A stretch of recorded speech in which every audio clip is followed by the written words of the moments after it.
This is one of my favorite bits. This is a Flaherty Fat Betty, the regular Fat Betty, and the 3 split with a copper roller. I like the Fat Betty line of Flaherty's. Oh, it's a weighted bit, and if you've ever rode in a weighted bit, you know what I'm talking about. And if you haven't, you really need to try one. I find that it really rocks them back, and it's got a quicker feel to it.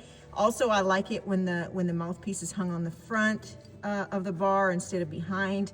I find, again, it quickens their feet. I'm not a big advocate or fan of a lot of gag. That's just my personal preference. I find horses that are in a lot of gag can tend to have a bit slower foot, but everybody's got their own story they're going to tell you, that's for sure. And these videos are meant to come from a barrel racer's perspective and years of experience.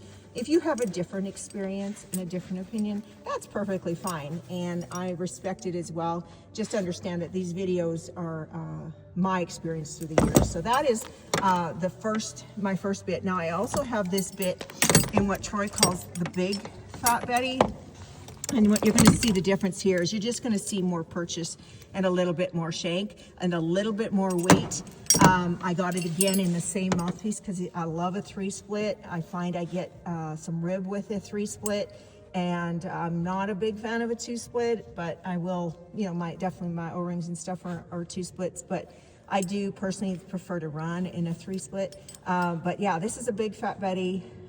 Basically a twin to the regular. You're just going to look for a little bit more shank, a little bit more purchase. Why would you want that?